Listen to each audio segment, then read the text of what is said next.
اعوذ باللہ من الشیطان الرجیم، بسم اللہ الرحمن الرحیم۔ سورۃ الانعام، آیت نمبر 109۔ وَأَقْسَمُوا بِاللَّهِ جَهْدَ أَيْمَانِهِمْ لَئِن جَاءَتْهُمْ آيَةٌ لَّيُؤْمِنُنَّ بِهَا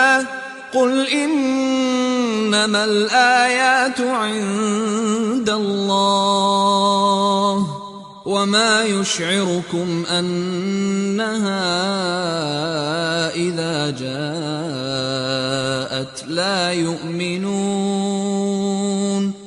اور وہ اللہ کی قسمیں کھا رہے ہیں شد و مت کے ساتھ کہ اگر ان کے پاس کوئی نشانی آ جائے تو وہ لازماً ایمان لے آئیں گے۔ کہہ دیجئے کہ نشانیاں تو سب اللہ کے اختیار میں ہیں، اور اے مسلمانوں، تمہیں کیا معلوم کہ جب وہ نشانی آ جائے گی تب بھی یہ ایمان نہیں لے کے آئیں گے۔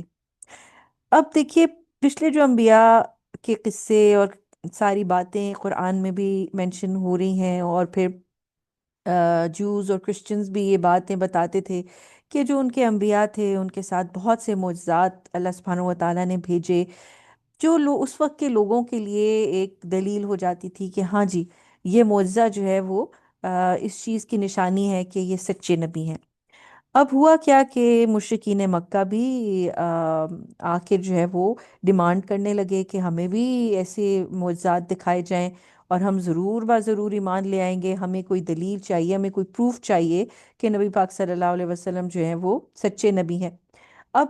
اللہ سبحانہ و تعالیٰ نے جو سب سے بڑا میریکل بھیجا ہوا ہے وہ تو قرآن ہے، اور قرآن کو سن کے یہ لوگ ان کو احساس ہو جاتا تھا۔ لیکن اس وقت کے جو مسلمان تھے وہ ایکسپیکٹ کرتے تھے کہ اور انبیاء کی طرح آپ صلی اللہ علیہ وسلم کے اوپر بھی کوئی معجزات ان کو دیے جائیں، کوئی ایسی نشانیاں آئیں، کوئی ایسے طریقے ہوں کہ جس کے ذریعے مشرکین مکہ جو ہیں وہ ششدر رہ جائیں، حیران رہ جائیں، اور وہ جو ہے وہ ایک دم جو ہے وہ ایمان لے آئیں، اللہ کے آگے جھک جائیں، اور فوراً ان کے اوپر وہ اثر ہو جائے کہ جس کے ذریعے سے وہ اسلام قبول کر لیں۔ اللہ سبحانہ و تعالیٰ نے ایک بہت لاجیکل اور پیاری بات کہی کہ بے شک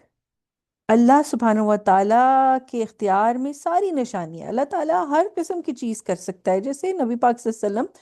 کے ذریعے سے چاند کو دو حصوں میں تقسیم کر دیا گیا۔ یہ ایک معجزہ تھا۔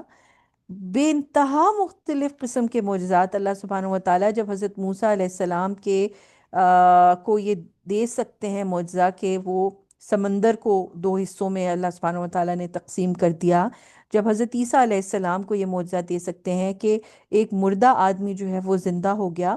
تو اللہ سبحانہ و تعالیٰ کچھ بھی کر سکتے ہیں، یہ سب اللہ کے اختیار میں ہے۔ لیکن مسلمانوں کے لیے کیا میسج ہے کہ یہ کیا گارنٹی ہے کہ جب معجزہ کوئی آ بھی جائے گا تو یہ ایمان معجزے کو دیکھ کے لے آئیں گے؟ تو اللہ سبحانہ و تعالیٰ کیا بتا رہے ہیں کہ کوئی ایسی گارنٹی نہیں ہے، کیونکہ پچھلی قوموں نے بھی بہت سے معجزات دیکھے اور انہوں نے انکار بھی کیا۔ تو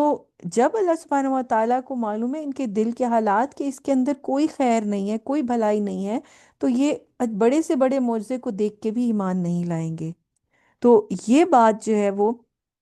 لازمی ہے کہ انسان سوچے کہ جس کے اندر دل میں خود خیر ہوگی، خود بھلائی ہوگی، خود ایمان کے لیے طلب ہوگی، ہدایت کے لیے طلب ہوگی، وہی ایمان لے کے آئے گا۔ معجزہ بھی صرف وہی دیکھ کے ایمان لے کے آئے گا، اور جو ہے وہ کسی کے اوپر معجزے کا بھی پھر لانگ ٹرم اثر نہیں ہوتا۔